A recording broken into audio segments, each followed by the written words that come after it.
Hello fellow friends, subscribers, and YouTubers, and welcome to a video showing how you can set up a PlayStation emulation cheater with your EPSXE emulator. And yeah, this is the program. It's called PEC for short, for PlayStation emulation cheater, and I have version 2.5 here. I don't know if there's a more updated version of this program. I don't have it. I haven't looked for it. This one works just fine for me, so this is the version I go with. And I'm going to show off how to install this program as well as set up your own codes. And yeah, you just click on the setup icon there. Welcome to the PSX Emulation Cheater Setup Wizard. This will install the PSX Emulation Cheater on your computer. And you want to go to Next. And I'm going to be setting this up to work with the graphics plugin with my emulator, and I'll show how that works in a second. The PEC plugin is a PSC Emulation Pro GPU plugin wrapper, which allows you to cheat and blah blah blah blah blah compatible PSX emulators like EPSXE or some other emulators that probably aren't that good. Adri PSX, I don't know, I've never used that one. The only one I've really used is this one right here, EPSXE. So yeah, I'm going to click on Next here. And you can choose where you want the program installed. Obviously, I just keep the default program files times 86, which is the 32-bit programs file folder. And yeah, it comes with the default folder of PSX Emulation Cheater. I just keep it the same. No reason to really do it any different. And this part right here, this is the important part. You want to select a folder where your plugins are. And yeah, you're basically going to be installing it in the plugins directory of your emulator. So you need to come over here to PlayStation 1.7, or depending on which version of EPSXE you're using.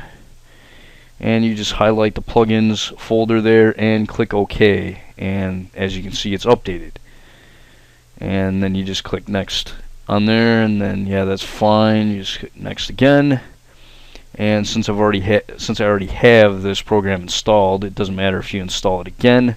I don't need another desktop icon, so I'll just uncheck that. But if you want a desktop icon, keep that checked. And yes, you want to definitely have this checked. Configure EPSXE to use the PEC plugin. And you hit Next. And then Install. And the cheat database that's already there already exists. Should it be overwritten? Yeah, why not? I haven't done anything to it. If you have modified it, you might want to back up that file, or if it's already there, just hit No. If you've modified it. I haven't modified it, so it doesn't really matter. I can just click Yes. And yep, and then we can launch the emulation cheater right after it's installed. And here's the program. And it's a pretty nice program. It comes with a whole bunch of games already, and it actually tells you what version of the game, like US, Japanese, PAL version of the game.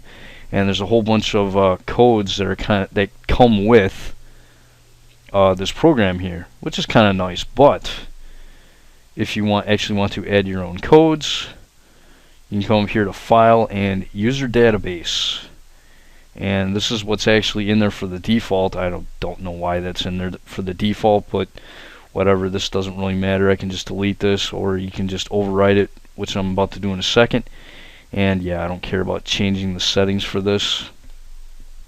But anyways, this is my file up here that I actually backed up. And what you want to do, let's say you have to reinstall this program. Let's see here. Let's go with, go to the folder. As you can see, when the program installed, it put its own user setup information in there. Well, I don't really want this one. I made my own, so I'm just going to go ahead and move this to the folder and move and replace. And now my code should be in there. So all you have to do is run the program again, go up to File, User Database, and what the fuck. Okay, that's not supposed to happen. Maybe it's because I never closed a program before. Well, we'll give it a try again here. Why not?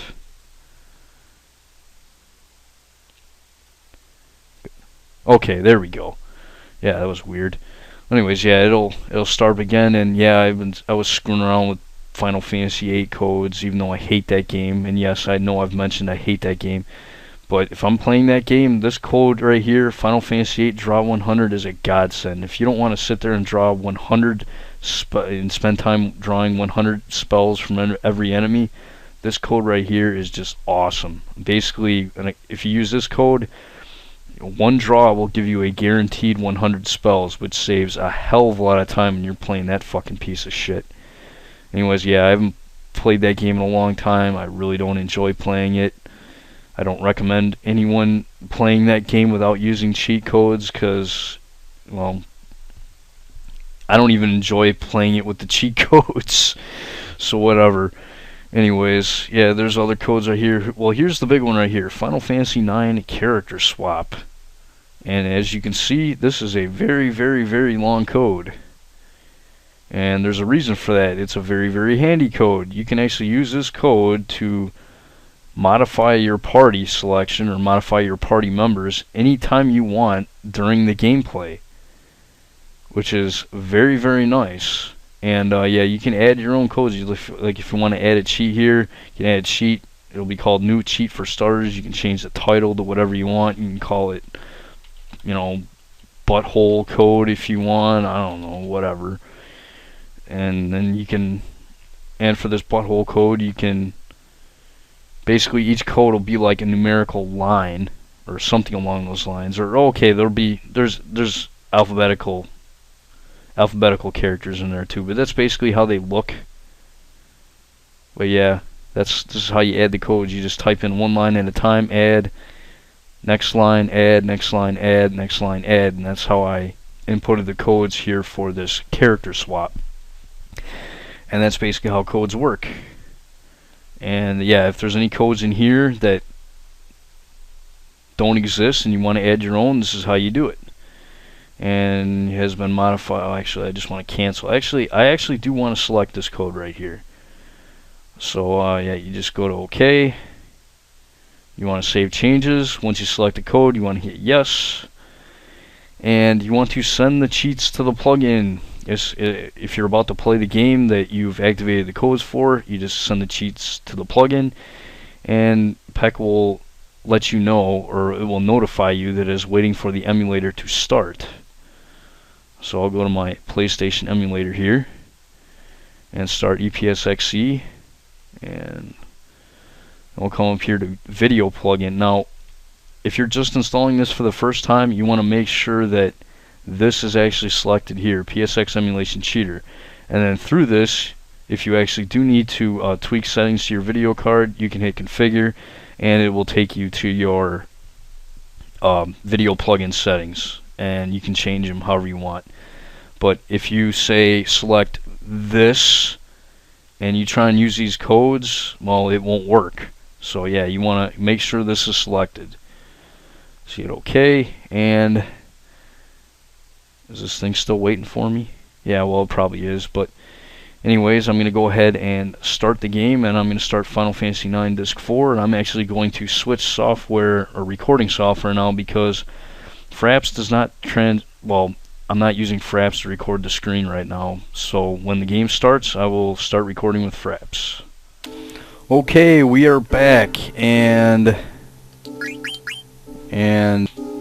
never mind, I had to stop and start Fraps again because this freaking stupid program likes to slow down my emulator.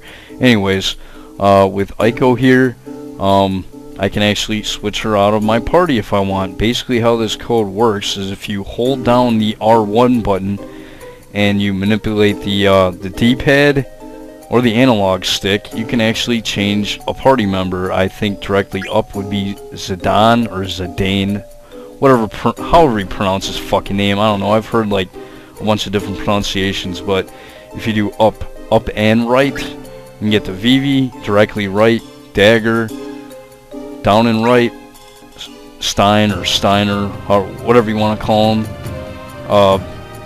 Directly down, you get Freya. Down and left, Kina. You know, directly left, Aiko again. And then I think up and left is Amaranth, or Amaranth, however you pronounce his name. But anyways, Yeah, for the Beatrix one, just hold R1 and hit select. And as you can see, Beatrix is now in my party. And the only way you can actually switch your members here is if they're in the top slot. And also you can notice that, well, Beatrix is in my party, but it's still Aiko's character portrait. Pay that no mind. Basically what happens is you'll get in a random battle, and Beatrix will be in your party, you know, just like it's stated here. And after the battle, once you go to the menu, the character portrait will be changed to what it's supposed to look like. But yeah, you can put multiple characters, like Vivi's in your party. Like okay, I've already got Vivi. I could put Vivi in my party twice.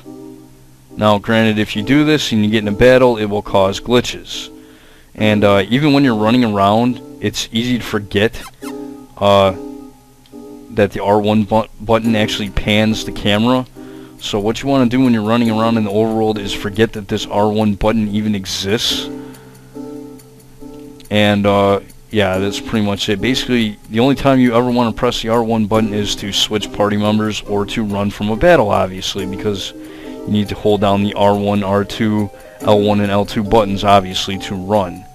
But you don't have to hit any directions on the directional pad, which is fine. The code does not, I mean, it's, you won't be changing any party members unless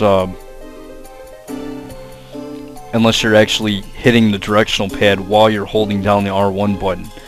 But yeah, let's try this, let's try battle with two Vivis and see how glitched out this looks. In fact, let's go with two Beatrixes and two Vivis.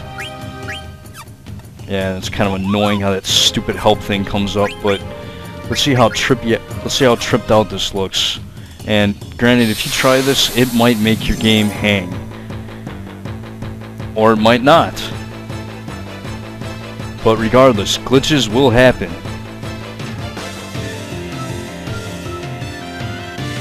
And as you can see, this is all messed up. And okay.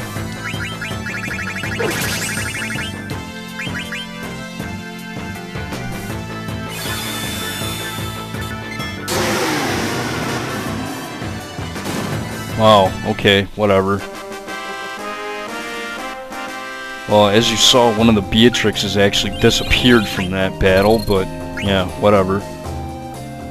Yeah, let's try a different one here. Let's try... Come on, hurry up, game. Let's go with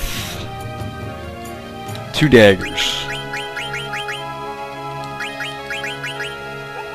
And two Beatrixes, why not? And yeah, let's put the Beatrixes on one side and have the two daggers up top here and see what happens. I'm surprised the game, I mean, your game can hang when you do this, so yeah. I don't recommend putting multiple characters in your party. I'm just showing it off because it's kind of humorous.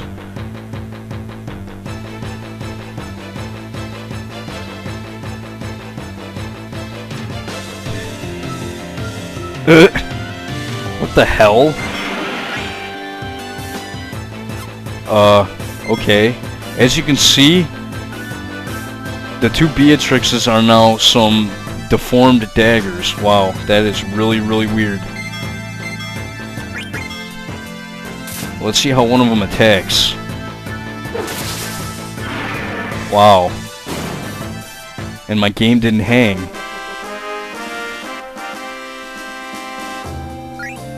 Well, regardless, this does cause problems, so obviously I don't recommend it. But you can do this throughout the whole game if you want. And that's all for this this PSX emulation cheater video. I hope it was informative, and you can actually find these codes on GameFAQs if you go to the Solo Beatrix FAQ. I believe it's called. And yeah, have a good day, everybody, and see you next time.